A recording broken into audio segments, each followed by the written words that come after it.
What's good with you? Back in black with another Enlisted video. If you guys are new to the channel and you love shooting games just like me, make sure you aim for that like button and shoot that subscribe button as well. It'll help you find better teammates and improve your skill-based matchmaking. At least I hope so. In this video, we're going to be doing a review for this season's Battle Pass weapon, the Winchester 1887, which by the game description is a 12-gauge lever action shotgun with an increased rate of fire. But before I get into the stats, please do allow me to be a little more descriptive on the lore than whatever they got going on. This weapon, like many others, was designed by the famous Mr. John Browning, who even back then was suggesting that pump action shotguns would probably be a better operating system than lever action. But the company management was basically arguing that they were known for lever action rifles up until that point, so in order to basically maintain brand recognition, they wanted a shotgun that operated on a lever action basis as well. And with that, the Winchester 1887 became one of the first successful lever action shotguns ever invented. Getting into the numbers, since this is a Battle Pass weapon, you will receive this weapon already fully upgraded at 3 stars, which will grant you a maximum damage of 51.5 if you hit all of your pellets at 10 meters or less. Out to 40 meters, that damage will be cut in half up to 25.7, which is still pretty crazy and should allow for some surprise long-range kills when your pellets actually decide they want to align like the planets. And I can say that that will happen way more often than one would assume, thanks to the enhanced shot deviation at a base of 60. Not only is that the best shot deviation for any shotgun in the game, what's even more crazy is that this isn't even taking into account the upgraded shot deviation yet, which basically when you reduce 60 by 15%, that will bring you down all the way to 51 for a shot deviation. Simply outstanding, and shows that they are trying to find a way to make this weapon worth purchasing the Battle Pass for outside of novelty reasons. The bullet, or I guess the shell velocity in this case, isn't anything too crazy, remaining in line with any other shotgun you can find in the game at 200 meters per second. So essentially you'll still want to do a considerable amount of shot leading for any horizontally moving target that isn't right in your face or running directly at you in a straight line. Aside from that though, you know how earlier the description I read they stated that this is a shotgun with a quote-unquote increased rate of fire? Yeah, nah. Ever so ironically, we're getting the lowest rate of fire out of any shotgun in the game at 90 rounds per minute, which again makes me chuckle due to the dichotomy of what I read earlier in the description. But I suppose the silver lining is that with any double barrel shotgun you see having a higher rate of fire stat, that is essentially rendered null and void due to the nature of how often you will have to reload that shotgun type. And when you look at the Winchester by comparison, with this one, you get a magazine size that is tied for best out of any shotgun, coming in at 6 shells fully loaded before you are fully out of commission for the next 5.4 seconds, which conversely is tied for the worst reload speed out of any shotgun you can get your hands on. Mind you, this is already taking in the upgraded reload speed, so I don't even want to think about what it would be if I guess this weapon was not fully upgraded by default. But actually, looking at it from an analytical standpoint, if you add 10% to 5.4 seconds, you would essentially end up with a reload time that is at 6 seconds flat. So it would be pretty ass no matter how you look at it, whether they gave you the weapon fully upgraded or not.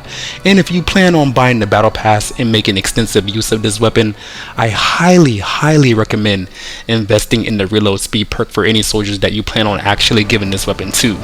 Recoil is essentially a non-factor on this weapon because you have to cock the lever every time you shoot it, which would actually be a good time to mention that the animation for operating the lever on this weapon is very wonky and will definitely throw off your aim if you don't give it a second or two between your shots.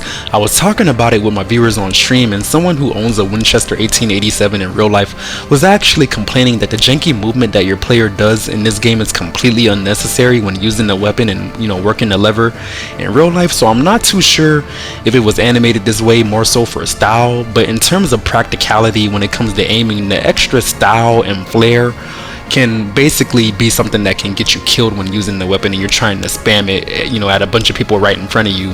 Speaking of aiming, unlike the pump action Winchester 1912, I actually have a nice clear view of the bead on the end of the barrel, so it's actually pretty easy for me to line up and lead my shots at close range, which I would say is also pretty manageable out to 40 meters, which I would imagine is the maximum range that the developers would want you to even try shooting somebody with this thing. So overall, I would say the iron sights get the job done. They're pretty good, but I don't necessarily love them or anything like that. I wish they would go back and do the same thing for the 1912 if they could. In terms of playstyle, I kind of treat it like a close range bolt action rifle, or maybe like a shotgun that's trying to be a rifle. You have to load a new shell every time you shoot, so very often you will find me around corners or on a head glitch taking pop shots.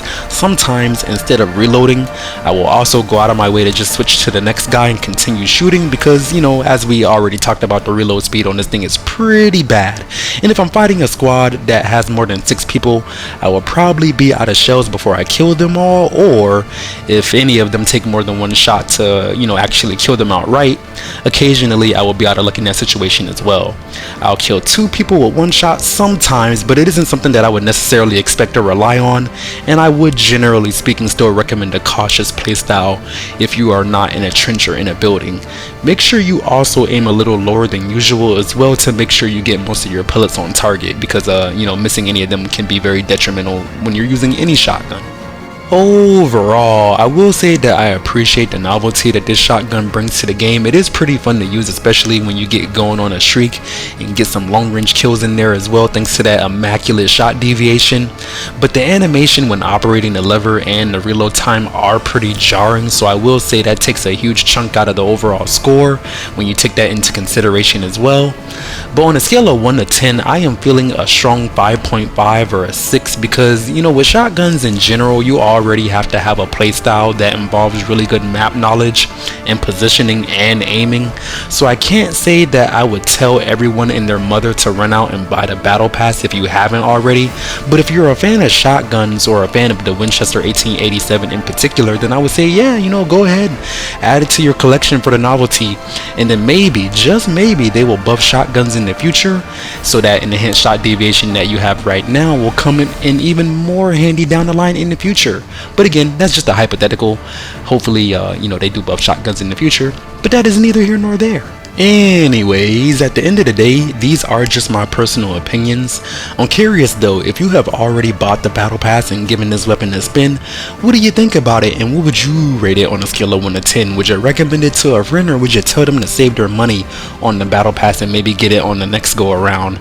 Not that I'm necessarily asking for Battle Pass weapons to be so good that they are blatantly pay to win, or, you know, to make somebody feel like they are clearly missing out if they don't spend the extra money, but I am curious to everybody's reception on this shotgun, and, you know, just how they feel about it in general, or how good they think a Battle Pass weapon should even be, if it should be good at all. Let me know what your thoughts are down there in the comment section. And other than that, I do appreciate you guys very much for watching. Don't forget to aim for that like button and shoot that subscribe button as well. Help you find better teammates, improve your skill-based matchmaking, and yeah, got some extra gameplay, and hope you have a lovely rest of your day. Rhyming accidentally, black guy out.